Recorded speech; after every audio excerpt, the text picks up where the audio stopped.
রুহানিয়ত জিহাদের সমন্বিত প্রয়াস, ভুললে চলবে না। রুহানিয়ার সামনে, এরপরে জেহাদ। রুহানিয়া ছাড়া কোনো জেহাদের দাম নেই। বুখারীর মধ্যে রওয়ায়াত আসছে, কিয়ামতের ময়দানে আল্লাহ পাক এক শহীদকে ডাকবেন, শহীদের দিকে আসো, আসবে, তার কাছে সমস্ত নেয়ামাত উপস্থাপন করবেন। এর মোকাবেলায় কি করছো? আল্লাহ গলা কাটাই দিছি। আপনি এত নেয়ামাতে ভূষিত করছেন, আমি তো গলা কাটাই দিছি। আল্লাহ বলবেন আমি জানি কেন গলা কাটাইছস। তোকে মানুষ বীর বলবে, যোদ্ধা বলবে, গনিমতের মাল পাবি, তোর পদোন্নতি হবে, তোকে মানুষ প্রশংসা করবে, আলোচনা ছড়িয়ে পড়বে গোটা দুনিয়ার মধ্যে। এর জন্য গলা কাটাইছস, আমার জন্য না। ইসলামী আন্দোলনের, যুব আন্দোলনের, ছাত্র আন্দোলনের মনে রাখতে হবে রুহানিয়াত ও জেহাদের সমন্বিত প্রয়াস। বলা যাবে না কিন্তু, এটা ভুলে যায়, এটা আলোচনায় কম আসে। রুহানিয়াত ও জেহাদের সমন্বিত প্রয়াস। এই যে আজকে শুনলাম এত কর্মসূচি, অত কর্মসূচি, সারাদিন এই কর্মসূচি, কিন্তু নিজেকে গড়ার কোনো কর্মসূচি শুনি নাই।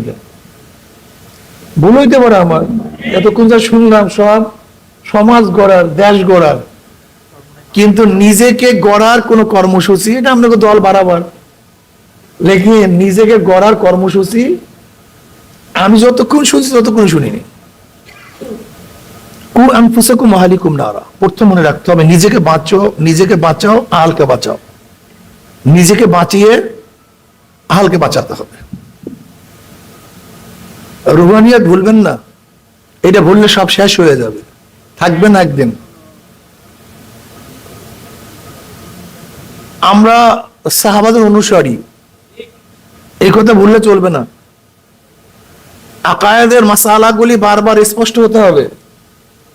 এই আকায়েদের মাসালা স্পষ্ট না হওয়ার কারণে আমাদের নিজেদের আকায়েদের মধ্যেও কেমন নড়বড় শুরু হয়ে গেছে। আকায়েদের মাসালায় কারোর সাথে কোনো ছাড় হয় না, ইমানের ব্যাপারে কোনো ছাড় হয় না। আকায়েদ এই মাসালার ব্যাপারে কারোর সাথে কোনো সমঝোতা হতে পারে না। আপনি কিভাবে সমঝোতা করবেন যদি কেউ আল্লাহকে এক না মানে? আপনি কিভাবে সমঝোতা করবেন যদি নবীকে শেষ নবী না মানে? আমাকে বলুন,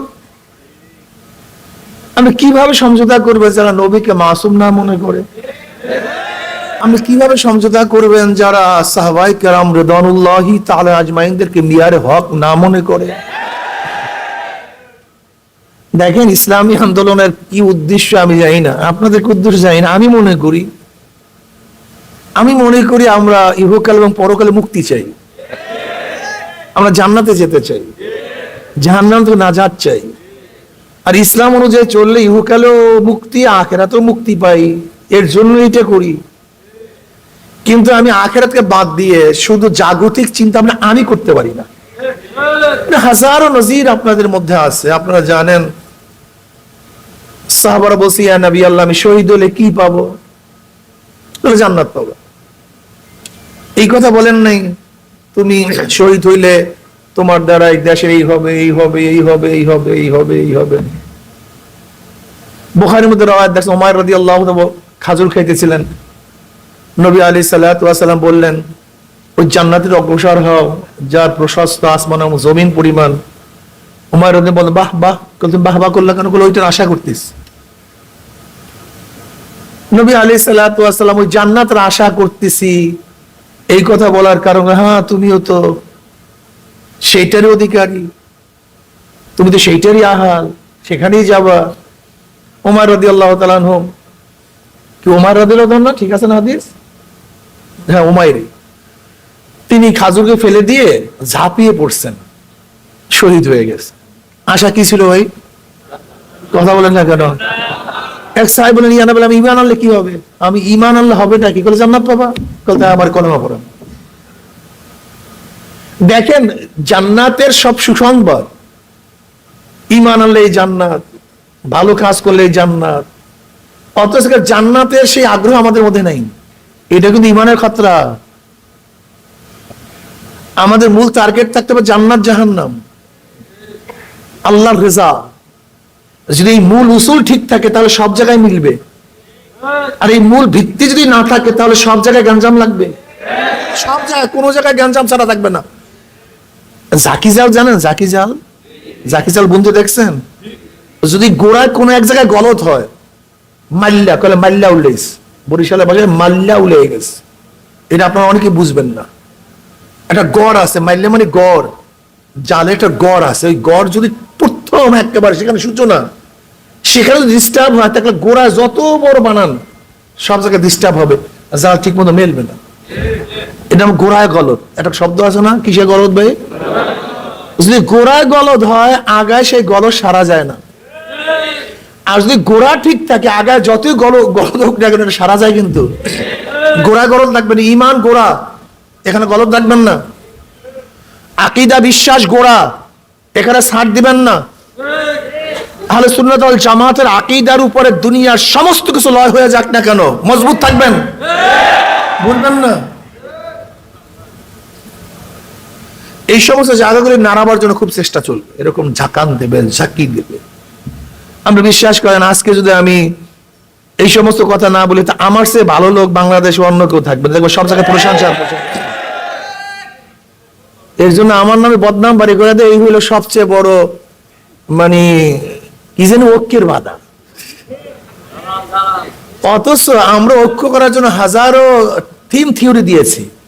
যারা ঐক্য ঐক্য বলে তারা কিন্তু কোনো থিম থিওরি দেয়নি। খুব খেয়াল করে দেখেন, খুব গভীর ভাবে দেখেন, একদলে শুধু ঐক্য ঐক্য ঐক্য ঐক্য, কিন্তু ঐক্যর পদ্ধতি কি, প্রক্রিয়া কি, পন্থা কি, আপনি দেখেন তো এরকম কোন পদ্ধতি দিচ্ছে কিনা, খুব খেয়াল করে দেখেন তো গভীর ভাবে।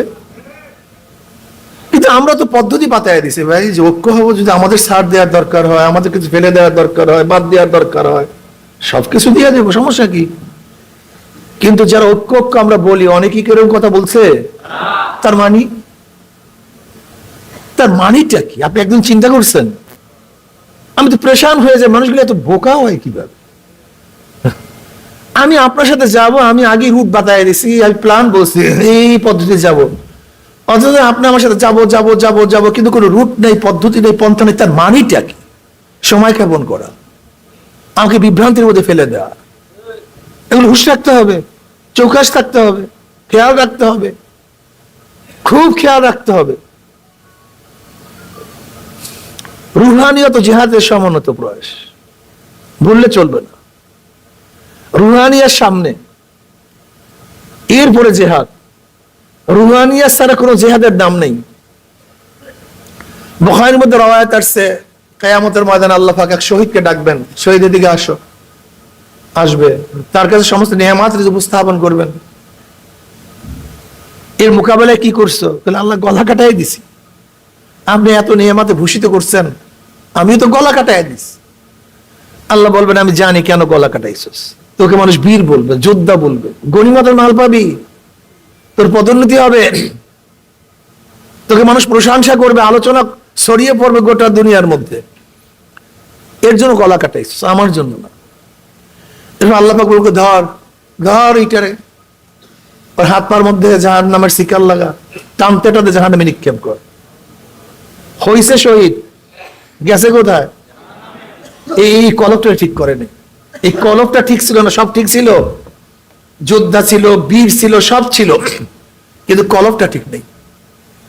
অথচ কলবের আলোচনা আজকে আমাদের মধ্যে নেই, করতেও চাই না। অথচ এক ব্যক্তি মনে মনে ধারণা করে, আল্লাহ তুই আমাকে শহীদি মৃত্যু দিও, শহীদি মৃত্যু দিও।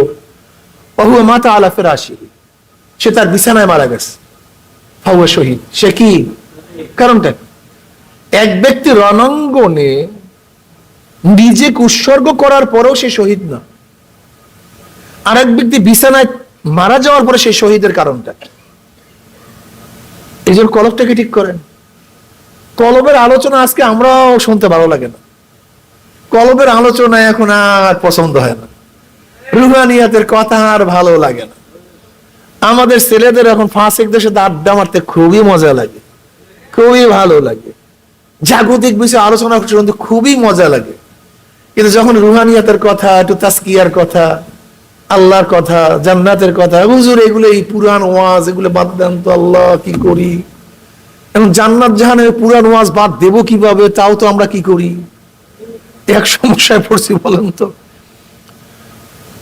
খুব ভালো মতো মনে রাখবেন, ইসলাম মডারেট মোটিভেশন যে করবে, যে বলবে ইসলামের মধ্যে মোটিভেশন হয়, মডারেট হয়, মনে করবেন এটা নবুয়াতি দাবি করছে। কি দাবি করছে? আমি মোটিভেশন করব কিভাবে, মডারেট করবো কিভাবে বলেন তো? নবী আসা ব্যতীত, নবী আসা ব্যতীত ইসলামকে মডারেট করবেন কিভাবে, মোটিভেশন করবেন কিভাবে আমাকে বলেন তো? আর সম্ভব কিভাবে? যদি আমি বলি ইসলাম মডারেট করব, মোটিভেশন করব, পরিবর্তন করব, বর্ধিত করব, কমতি করব, তাহলে আমার অবস্থাটা কি হয় বলেন তো? ইসলাম যেইভাবে ছিল, এইভাবে আছে, এইভাবে আমি আপনি পালন করি না, সেটা আপনার ব্যাপার। আপনি মানিয়েন না, সেটা আপনার ব্যাপার। কিন্তু ইসলামকে ইসলামের জায়গায় রাখেন, ইসলামকে ইসলামের জায়গায় রাখেন। সমন্বয়ক আসছিল আমাদের অফিসে, তো একজনে বলতেছে যে তুমি টুপি মাথায় দিয়ে আসো নাই কেন? সমন্বয়কদের মধ্যে আরেকজন সমন্বয়কে বলতেছে তুমি টুপি মাথায় দিয়ে আসো নাই কেন? আমি বলে না, এখন লাগবে না। যে বলছে টুপি মাথায় দিয়ে আসো নাই কেন, আমি বলছিলাম কি থাক এখন লাগবে না, এই কথা বলছিলাম না? যে ব্যক্তি বলছে টুপি মাথায় আসো নাই কেন, সে বলছে হুজুর এতদিন পরে বুঝলেন। আমি আগেও বুঝছি, কিন্তু আপনি বুঝেন নাই। এতদিন পরে বুঝলেন, বুঝেন নাই? যে আমরা বলছি টুপি টুপি অত লাগে না, দাড়ি টাড়ি অত লাগে না, তা আমরা যেটা আগে বুঝছি এটা আপনারা অনেকদিন পরে বুঝলেন। আমি বললাম আমরা অনেক আগে বুঝছি, তুমি ভালো মতো বুঝো নাই। আমি বলি তা আবার কি? শোনেন, আমি বললাম দেখো তোমাদের সমস্যাটা কি, তোমাদের সমস্যাটা আমি যেটা করব না সেটা স্বীকৃতি তুমি চাও। যেমন আমি টুপি মাথায় দেবো না, হুজুর স্বীকৃতি দেন টুপি লাগবে না। হুজুর আমি দাড়ি রাখবো না, আপনি স্বীকৃতি দেন দাড়ি লাগবে না। হুজুর আমি দাড়ি ছাড়বো, স্বীকৃতি দেন আমি দাড়ি ছাড়বো। আমি সুন্নতে জামা পরবো না, হুজুর স্বীকৃতি দেন এটা পড়ার দরকার নেই। আমি বলি স্বীকৃতি চাইও না, বরং কেউ ফার্স্ট ক্লাস ফার্স্ট হবে, কেউ 33 পেয়ে পাশ করবে। তুমি এইটা মনে করো। তুমি আমাদের স্বীকৃতি নিচ্ছ কেন, নিতে চাও কেন?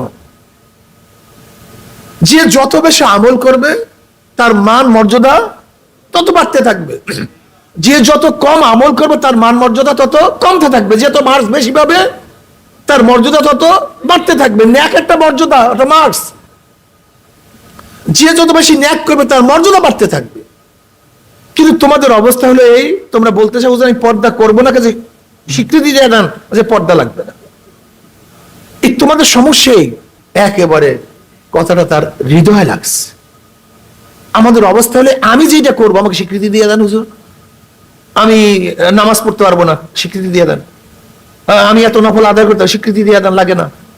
এরকম আদায় করতে যান না, বরং আপনি এই ধারণা রাখেন যে যদি কোনো ব্যক্তি জীবনে একবার ইমানের সাথে আল্লাহকে আল্লাহ বলিয়া ডাক দেয়, সে একদিন না একদিন জান্নাতে যেতে পারবে, নাকি ভাই? যদি কেউ জীবনে একবার আল্লাহকে আল্লাহ বলিয়া ডাক দেয়, তাহলে সে একদিন না একদিন জান্নাতে যেতে, কোনো নামাজ নাই, রোজা নাই, কিচ্ছু নাই, শুধু একবার ইমানের সাথে বলছে, সে একদিন যেতে পারবে। তার মানে এখন এই মাসালা, হুজুর যেহেতু একদিন না একদিন জান্নাতে যেতেই পারবে, তার নামাজের দরকারটা কি? এটা বলবেন? রোজার দরকারটা কি? এই কথা কোন পাগলেও বলে? ভাই এইটি হলো একেবারে জান্নাতে যাওয়ার শেষ স্তর, কিন্তু গুতা আছে অনেক, অনেক কঠিন শাস্তি আছে। 33 পাইলেও পাস করবে, করবে না আমরা তা বলছি না, কিন্তু তার মানে হলে 33 পাবা এই চিন্তায় তুমি থাকবা। আমাদের তো উচিত হলো তুমি গোল্ডেন প্লাস পাও, ভালো রেজাল্ট করো। কিন্তু তোমাদের অবস্থা হলো হুজুর এই আমি ঘোরাফেরা সবকিছু করব, খেলাধুলা সবকিছু করব, কাজে আমাকে বলেন সবকিছু ঠিক আছে, এগুলো কোনো কিছু বাদ দেওয়ার দরকার নেই। এরকম যেরকম একজন ছাত্র গভেট হওয়ার জন্য যথেষ্ট, ঠিক আমরাও আমাদের মনের মধ্যে ধারণা করি হুজুর আমরা যা কিছু করি সব স্বীকৃতি দিয়ে দেন, এত কিছুর প্রয়োজন নেই। যদি এরকম হয় তাহলে আমার সে বাজে উস্তাদ আর দুনিয়াতে কেউ নেই। যেমন একজন উস্তাদ একজন ছাত্রকে 33 পর্যন্ত সীমাবদ্ধ রাখতে চায় না, ভালো উস্তাদ চায় তার তারাক্কি হোক। ঠিক একজন ভালো দায়ী চায় আমি যাকে দাওয়াত দেই তার জন্য তারাক্কি হয়। 8টা জান্নাত, 8টা জান্নাতটা কি বলতে পারেন? 8টা জান্নাত কি? এটা 8টা তফকা। যেমন golden A plus, A plus, A B C, এগুলি কি? এগুলি একটা তফকা, একটা তফকা, একটা মান। ঠিক 8টা জান্নাত, 8টা মান। 8টা জান্নাত মানে 8টা মান। নবী আলাইহিস সালাতু ওয়াস সালাম ফরমান, এক একটা মানের মধ্যে আরেকটা মানের পার্থক্যটা কি? নবী আলাইহিস সালাতু ওয়াস সালাম ফরমান, এক জান্নাত মানে আরেক জান্নাতের পার্থক্য আসমান এবং জমিন যেভাবে পার্থক্য, এইভাবে পার্থক্য। আমরা চাই যুব আন্দোলনের প্রত্যেকটা ছাত্র, প্রত্যেকটা কর্মী ফার্স্ট ক্লাস ফার্স্ট পাবে, ফার্স্ট ক্লাস ফার্স্ট হবে, গোল্ডেন A+ পাবে। তার নিজেরা সংশোধন হওয়ার ভিত্তিতে এই জাতিকে সংশোধন করবে। রুহানিয়াত ও জিহাদের সমন্বিত প্রয়াস ভুলবেন না। জোয়ারে গাও ভাসায় দেন না, জোয়ারে গাও ভাসায়েন না। জোয়ারে ঘাও ভাসাবার দল ইসলামী আন্দোলন বাংলাদেশ না। এরা হকের উপরে থাকে। যেখানে হক আছে সেখানে তারা আছে, যেখানে হক নেই সেখানে তারা নেই। মনে রাখবেন, আল্লাহ না করে যদি শুধু ক্ষমতার পাগল হন তাহলে আদর্শ নীতি ঠিক রাখতে পারবেন না।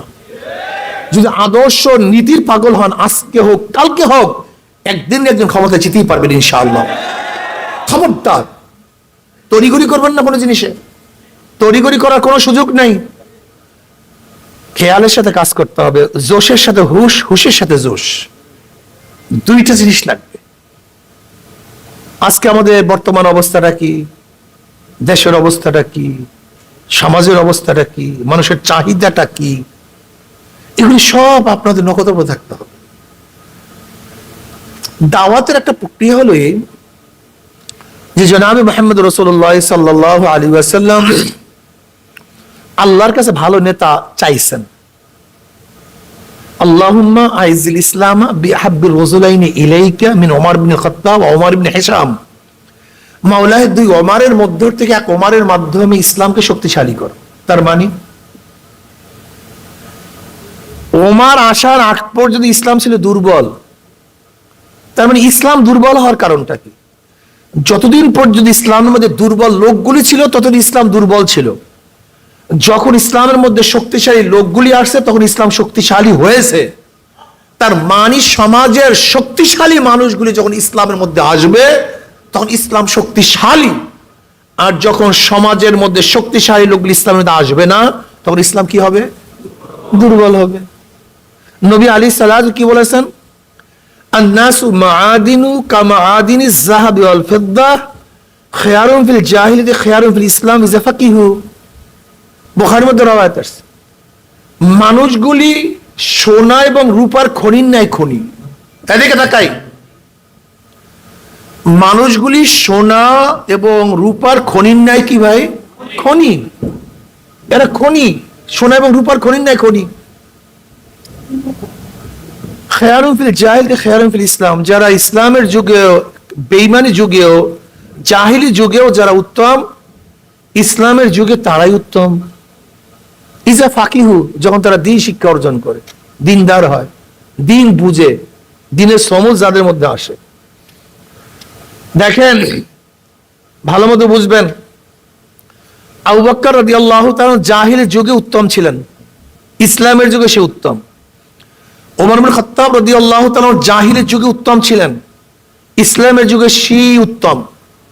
খালিদ বিন ওয়ালিদ জাহিলের যুগেও নেতা ছিলেন।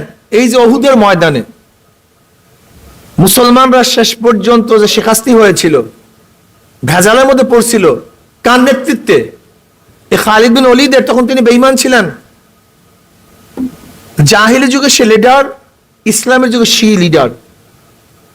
এই যে দেখেন মুয়াবিয়া রাদিয়াল্লাহু তাআলা আনহু, সে কার সন্তান?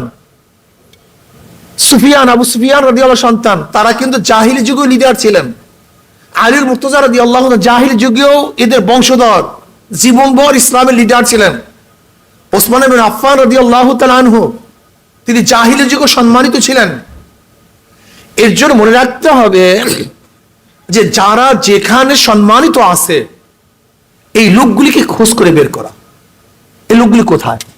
আন-নাসু মাআদিনু কামাআদিনিজ যাহাবি ওয়াল ফিদ্দা, মানুষগুলি খনিজ, এই খনিকে সন্ধান করতে হবে। কোথায় খনিজ আছে তাদের সন্ধান করতে হবে, বের করতে হবে।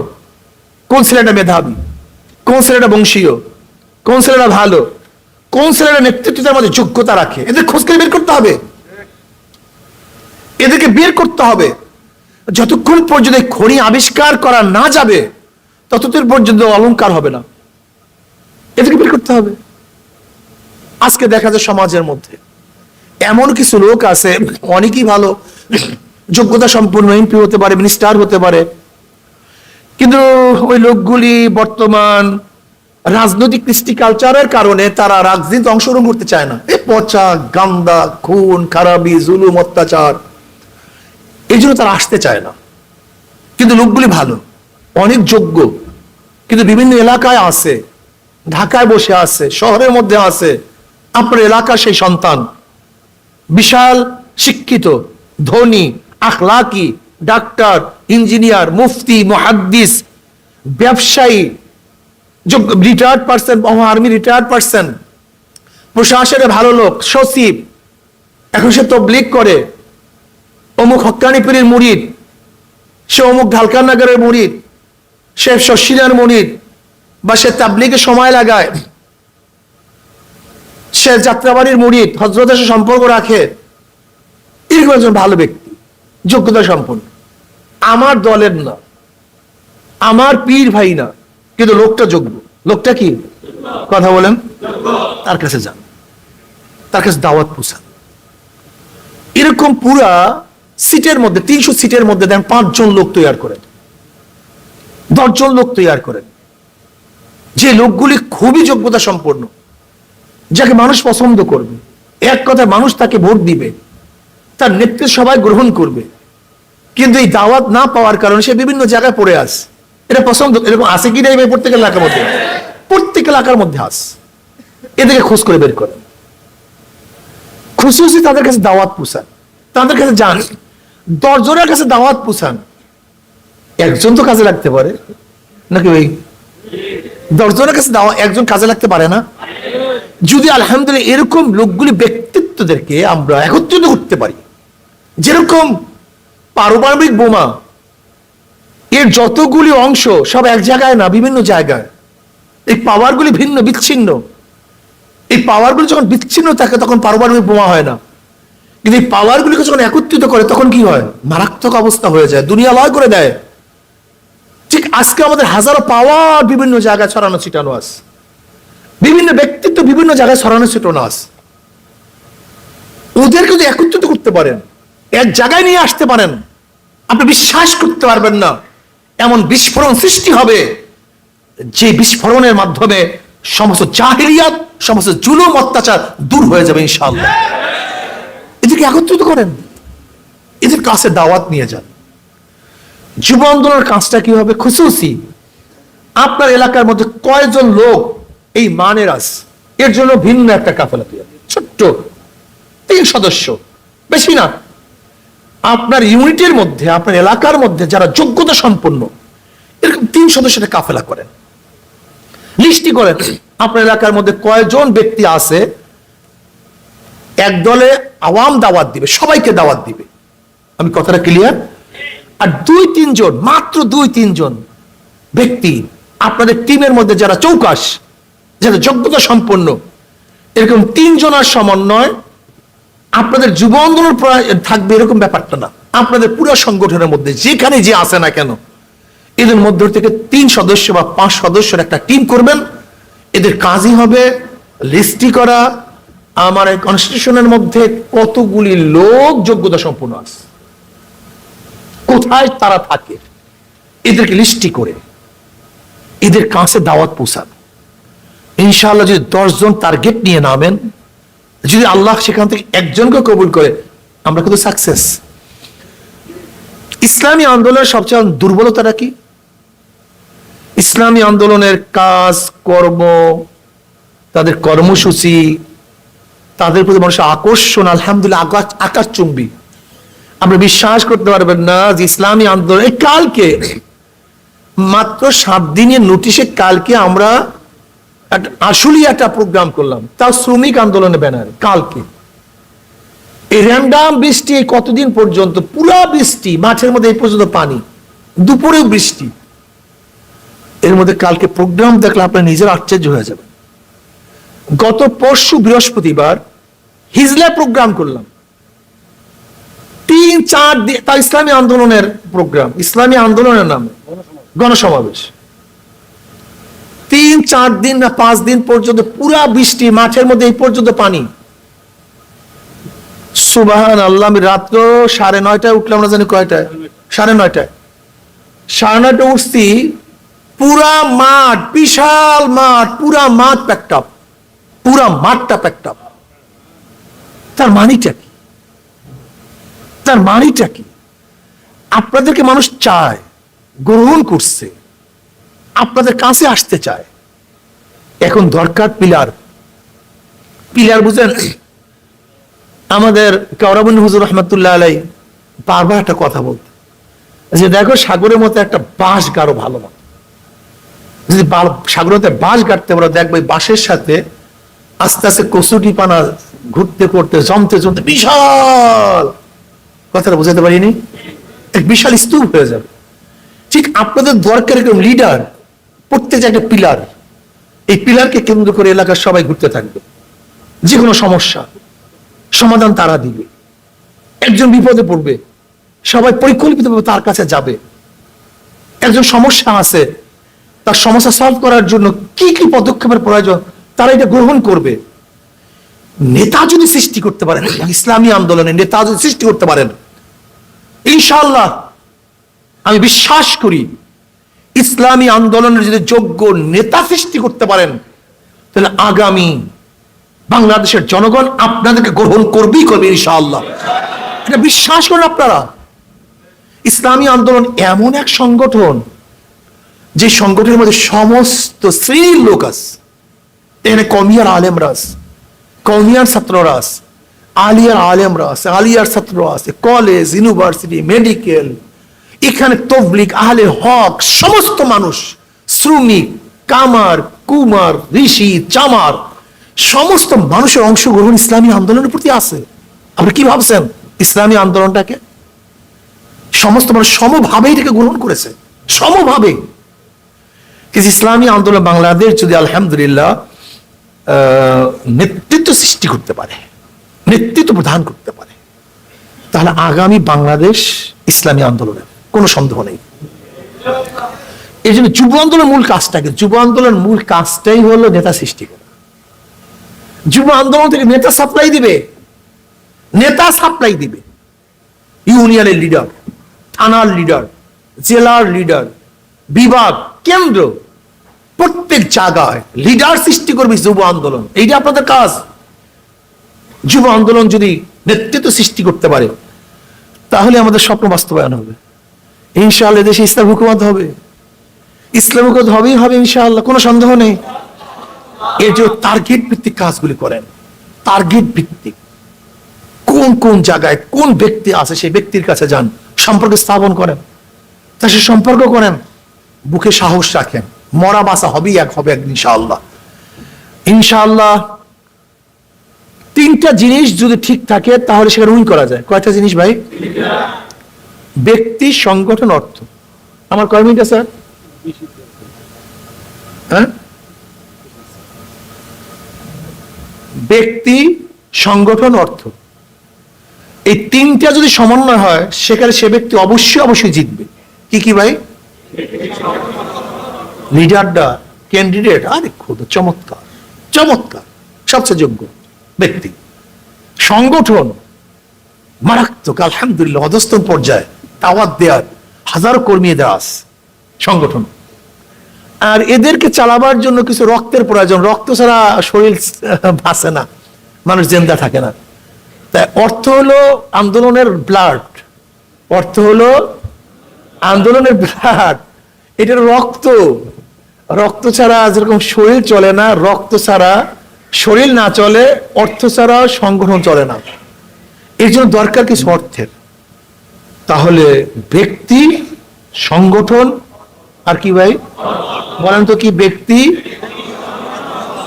দেখেন তো চক্ষু বুঝা যদি 3টা সমন্বয় হয়, তা সে জিতবে কি জিতবে না? অবশ্যই জিতবে, অবশ্যই জিতবে, কোনো সন্দেহ নেই। এর জন্য এখন থেকে লিডার চুজ করেন, সংগঠন মজবুত করেন, আর সংগঠন চলার জন্য যেই পরিমাণে অর্থের প্রয়োজন আছে